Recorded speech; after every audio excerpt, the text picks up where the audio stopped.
चलो काव्या, अपनी पहली स्लाइड से शुरू करते हैं। Done sir. तो देखो काव्या, इस स्लाइड पर जो 3D ऑब्जेक्ट है, ध्यान से देखो। यहाँ एक ग्लोइंग 3D बुक है जो एक ग्लास पेडेस्टल पर बहुत ही एलिगेंटली रखी हुई है। ये बुक कॉन्स्टिट्यूशन ऑफ इंडिया को रिप्रेजेंट कर रही है। ओह वाओ, विजुअल तो बहुत ही स्ट्राइकिंग है। और यहाँ हेडलाइन में लिखा है फंडामेंटल राइट्स पार्ट 3, जो कि आर्टिकल्स 12 से 35 तक कवर करते। काव्या, अब अगली स्लाइड की तरफ बढ़ते हैं। ओके। इस स्लाइड पर तुम 3 ग्लोइंग फ्लोटिंग ऑर्ब्स देख सकती हो। पहले में एक ग्लोब है जिसमें यूएस का फ्लैग है, दूसरे में एक शील्ड है जिसमें स्केल्स ऑफ जस्टिस बने हैं, और तीसरे में एक गोल्ड कॉइन है जिस पर रेड लाइटनिंग स्ट्राइक कर रही है। हाँ सर, दिख रहा है। ये यूएसए फ्लैग वाला ऑर्ब शायद इसके सोर्स को बता रहा है, राइट? सही पकड़ा काव्या। फंडामेंटल राइट्स का सोर्स यूएसए का बिल ऑफ राइट्स है, और इसे इंडिया का मैग्ना कार्टा भी कहा जाता है, जो कि असल में 1215 का एक फ्रेंच और ब्रिटिश टर्म है। राइट। और जो दूसरा ऑर्ग है, शील्ड वाला, वो इसके नेचर को दिखाता है।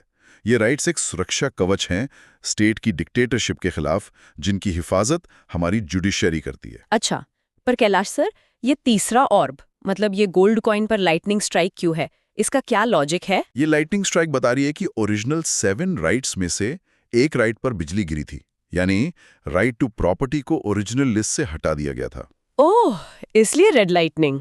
सर, यहाँ red exam alert points out की 44th अमेंडमेंट 1978 से इसको हटाकर पार्ट 12 आर्टिकल 300A में लीगल राइट बना दिया गया। बिल्कुल। और ये पॉइंट काव्या एक गारंटेड एमसीक्यू है एग्जाम्स के लिए। इसे तो सबको याद रखना ही पड़ेगा। मार्क कर लिया सर। नेक्स्ट क्या है? चलो अब अगली स्लाइड देखते हैं काव्या। हाँ सर। यहाँ लेफ्ट साइड में ग्लोइंग कनेक्टेड हायरार्की बॉक्सेस हैं, और राइट साइड में एक हाईटेक ब्लू रेडार या कह लो वॉचडॉग आई बना हुआ है। दिखने में काफी साइफाई लग रहा है। ये हायरार्की बॉक्सेस आर्टिकल 12 के लिए हैं क्या? हाँ काव्या, आर्टिकल 12 स्टेट यानी राज्य की परिभाषा देता है। इसमें सेंटर, स्टेट, पंचायत और गवर्नमेंट फंडेड यूनिवर्सिटीज सब आते हैं। ओके, तो ये डेफिनेशन काफी ब्रॉड है। और राइट साइड वाली वॉच डॉग आए, वो आर्टिकल 13 है। ये एक वॉचडॉग की तरह है जो किसी भी ऐसे कानून को जो फंडामेंटल राइट्स को छीनता है उसे वॉइड यानी शून्य कर देता है।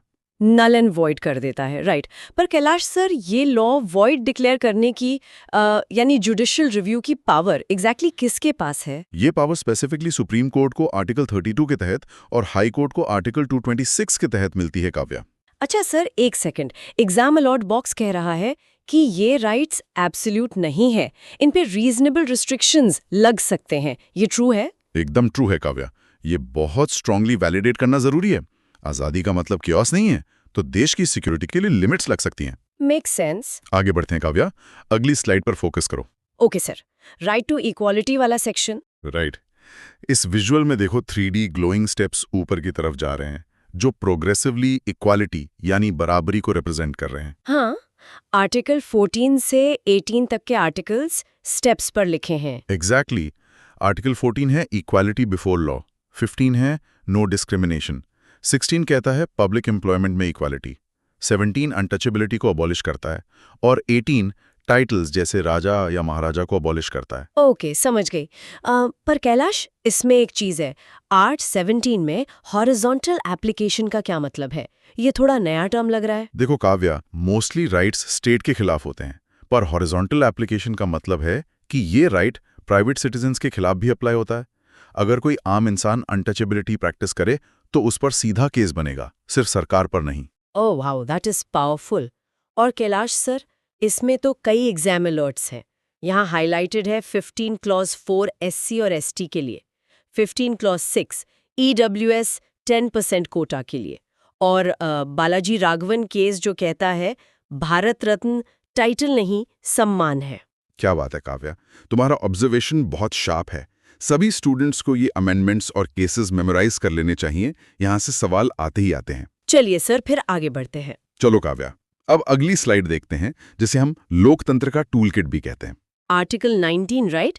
विजुअल में 6 ग्लोइंग हेक्सागॉन्स हैं जो लाइन से कनेक्टेड है। इसमें मेगाफोन, पजल पीसेस और कंपास जैसे आइकन्स बने हैं। हाँ, ये 6 फ्रीडम्स ऑफ आर्टिकल 19 को अनपैक करते हैं। 19 क्लॉज 1 सब क्लॉज ए है स्पीच, प्रेस, RTI और इंटरनेट की आजादी। ओके, फिर बी है पीसफुल असेंबली, सी है यूनियंस बनाना, डी है देश में कहीं भी मूव करने की मोबिलिटी, ई है कहीं भी रिजाइड करना या बसना, और जी है कोई भी प्रोफेशन या व्यापार चुनना। Got it. पर कैलाश सर, एक सवाल है। अगर internet 19 clause 1 sub clause A में आता है, तो इंटरनेट बंद के खिलाफ हम सीधा कोर्ट जा सकते हैं क्या? बिल्कुल जा सकते हैं काव्या। सुप्रीम कोर्ट ने माना है कि ये फंडामेंटल राइट है। हाँ, पर यहाँ भी वही रीजनेबल रिस्ट्रिक्शंस लागू होते हैं। अगर लॉ एंड ऑर्डर का इशू है तो स्टेट बैन लगा सकती है। अच्छा सर, यहाँ एक एग्जाम अलर्ट बॉक्स में एक बोल्ड चेक मार्क के साथ CPI versus Bharat Kumar case लिखा है कि हड़ताल राइट है पर बंद अनकॉन्स्टिट्यूशनल है। ये भी इंपॉर्टेंट है। ये सुपर इंपॉर्टेंट है काव्या, इसे मार्क कर लो। आप हड़ताल कर सकते हो, पर फोर्स यूज करके मार्केट बंद करवाना दूसरों की आजादी छीनना है, जो अलाउड नहीं है। Clear sir. अगली स्लाइड की तरफ चलते हैं काव्या। ओके सर, ये तो बहुत इंटेंस दिख रहा है। हाँ, क्योंकि ये अभेद्य कवच है। इस स्लाइड पर एक इंटेंस रेड और ब्लू ग्लोइंग शील्ड है, जिसे एक मोटे लॉक से सिक्योर किया गया है। आर्टिकल 20 और 21। सही। आर्टिकल 20 कन्विक्शन यानी दोष सिद्धि के टाइम प्रोटेक्शन देता है। इसमें 3 बातें हैं: no ex post facto, no double jeopardy और नो सेल्फ इंक्रिमिनेशन। राइट। और आर्टिकल 21? आर्टिकल 21 को कॉन्स्टिट्यूशन की जान कहते हैं। Right to life, liberty, privacy और हेल्थ। मेनका गांधी केस इसका सबसे बड़ा एग्जाम्पल है। सर, बाकी तो समझ आ गए, पर डबल जेपर्डी एक लाइन में कैसे याद रखूं? बहुत सिंपल है काव्या, एक क्राइम के लिए एक ही सजा, बस इतना याद रखना है। कोर्ट आपको एक जुर्म के लिए बार बार सजा नहीं दे सकती। एक क्राइम के लिए एक ही सजा, याद रहेगा। शाबाश। सर, यहाँ एक हाइलाइटेड नोट है। रेड एग्जाम अलर्ट बॉक्स कह रहा है कि आर्टिकल 20 और 21 नेशनल इमरजेंसी यानी आर्टिकल 352 में भी सस्पेंड नहीं होते। और ये सबसे क्रूशियल फैक्टर काव्या, ये यूपीएससी और एसएससी का सबसे रिपीटेड क्वेश्चन है। इमरजेंसी लग जाए तब भी ये 2 राइट्स आपसे कोई नहीं छीन सकता। That is really a strong shield. चलो अब अगली स्लाइड पर चलते हैं काव्या। हाँ सर। यहाँ विजुअल थोड़ा अलग है। एक तरफ एक ग्लोइंग गोल्डन बुक है जो एजुकेशन को दर्शाती है, और उसके बगल में ट्रांसपेरेंट बॉक्सेस हैं जो अरेस्ट प्रोटेक्शंस को मैप कर रहे हैं, यानी आर्टिकल 21A और article 22। Exactly. Article 21A right to education है, जो 6 से 14 साल के बच्चों के लिए है, और आर्टिकल 22 अरेस्ट से बचाता है। इसे 2 पार्ट में बांटते हैं: प्यूनिटिव, जहां अरेस्ट का रीजन जानना और 24 घंटे में मैजिस्ट्रेट के पास जाना जरूरी है, और दूसरा है preventive detention. Wait Kailash sir, preventive detention में तो बिना क्राइम किए ही अरेस्ट कर लेते हैं ना, ये अलाउड है? देखो काव्या, यहाँ शक या सस्पिशन के आधार पर अरेस्ट होता है, जैसे एनएसए या पोटा। देश की सुरक्षा के लिए कभी-कभी क्राइम होने से पहले रोकना जरूरी होता है।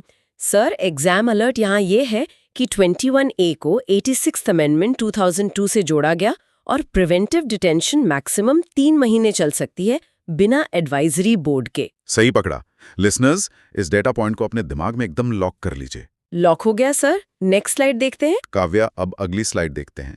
ये एक्सप्लॉयटेशन या शोषण के खिलाफ है। विजुअल सच में बहुत स्ट्राइकिंग है यहाँ। एक तरफ हेवी मेटल चेन्स टूट रही हैं, और दूसरी तरफ ग्लोइंग प्रोटेक्टिव हैंड्स एक चाइल्ड सिलुएट को शील्ड कर रहे हैं। हाँ, चेन्स टूटना आर्टिकल 23 को दिखाता है। ये ह्यूमन ट्रैफिकिंग, बेगार और बॉन्डेड लेबर पर बैन लगाता है। ये डायरेक्टली फ्यूडलिज्म यानी सामंतवाद पर एक स्ट्राइक है। और आर्टिकल 24 बच्चों के लिए है। बिल्कुल। आर्टिकल 24 के तहत 14 साल से कम उम्र के बच्चों को फैक्ट्रीज या माइंस में काम करने पर स्ट्रिक्ट बैन है। कैलाश सर, एक टर्म क्लियर कीजिए, ये बेगार एग्जैक्टली क्या होता है? बेगार का मतलब होता है जबरदस्ती लेबर करवाना और उसके बदले में पैसे या वेजेस ना देना। Basically forced unpaid labour. Oh, that's terrible. अच्छा सर, यहाँ एग्जाम पॉइंट ये है कि हैजार्डस प्लेसेस पर 14 साल से कम उम्र के बच्चों को काम करना स्ट्रिक्टली मना है। हाँ काव्या, और ये उम्र और प्लेसेस दोनों कीवर्ड्स एमसीक्यू में अक्सर घुमा फिराकर पूछे जाते हैं। ध्यान रखूंगी। चलो काव्या, अब अगली स्लाइड की ओर बढ़ते हैं। हम फ्रीडम ऑफ रिलीजन पर आ गए हैं। वाओ, इसका विजुअल बड़ा ब्यूटीफुल है।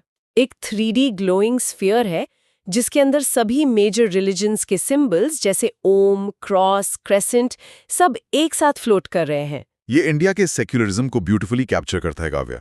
देखो, आर्टिकल 25 इंडिविजुअल फ्रीडम देता है, आप अपने धर्म को प्रैक्टिस कर सकते हो। ओके।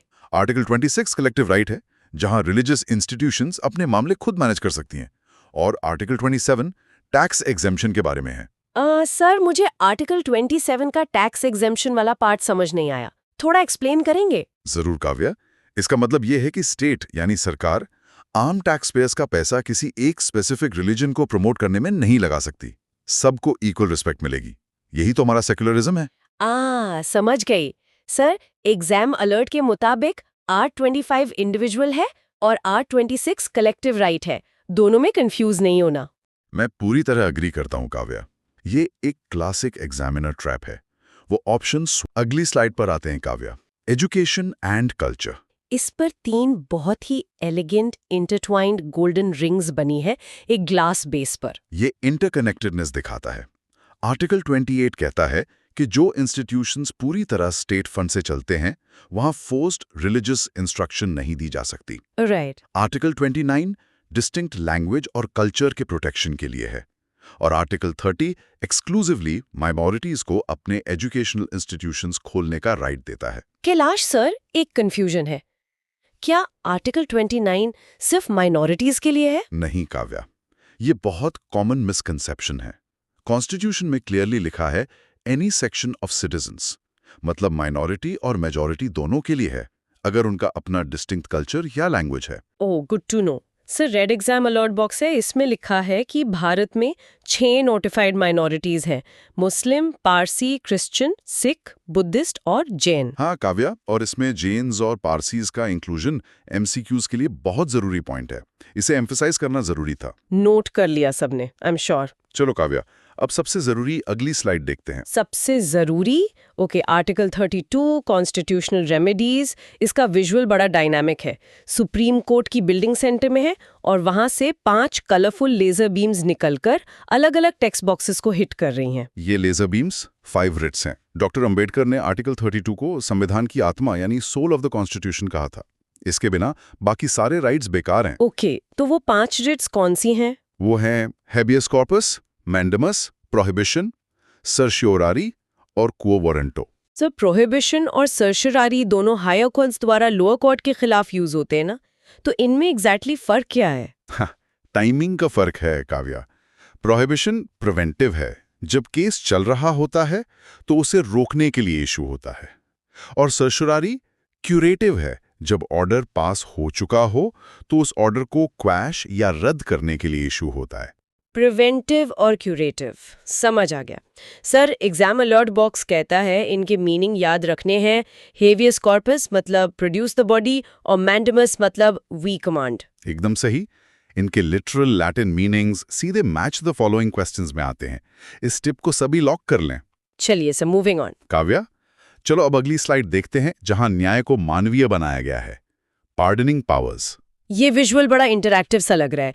यहाँ 5 आइकॉन्स हैं, एक इरेजर, एक शफल एरो, एक रिवाइंड क्लॉक, एक पॉज बटन और एक स्टॉप वॉच। हाँ, ये आइकॉन्स पावर्स को समझने में मदद करते हैं।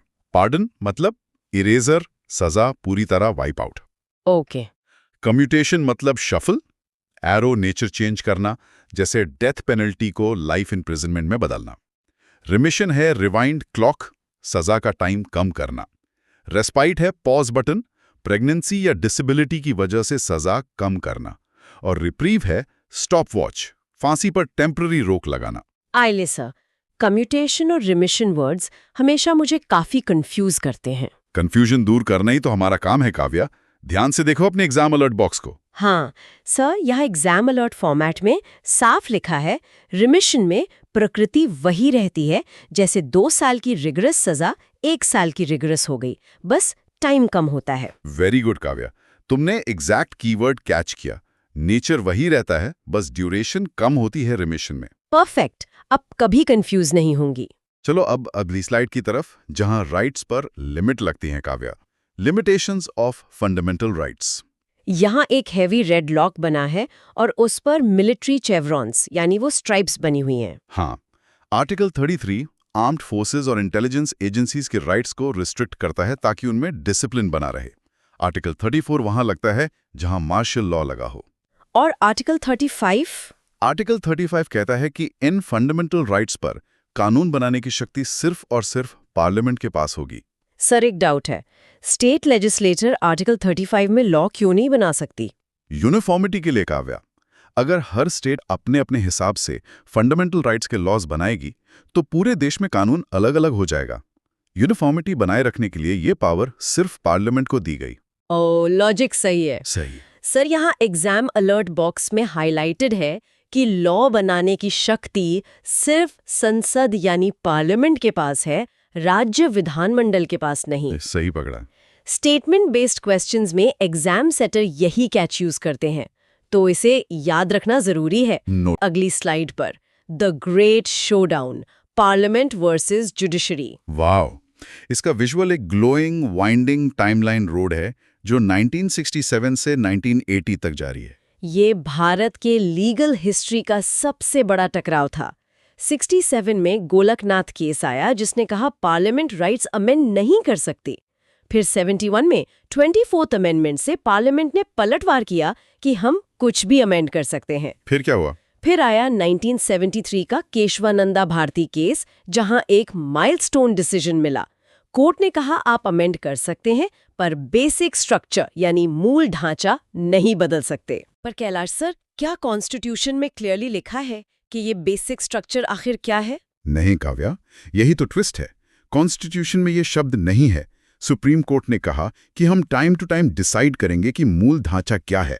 इसके बाद 76 में 42nd अमेंडमेंट से पार्लियामेंट ने एब्सोल्यूट पावर लेने की कोशिश की, पर 1980 के मिनर्वा मिल्स केस में कोर्ट ने जुडिशियल रिव्यू को ही बेसिक स्ट्रक्चर बना दिया। सर, एग्जाम अलर्ट बॉक्स साफ दिखा रहा है 1973 केशवानंदा भारती केस और बेसिक स्ट्रक्चर डॉक्ट्रिन। हाँ काव्या, ये इंडियन पॉलिटी का दिल है, इसे कभी भूलना मत। बिल्कुल नहीं सर।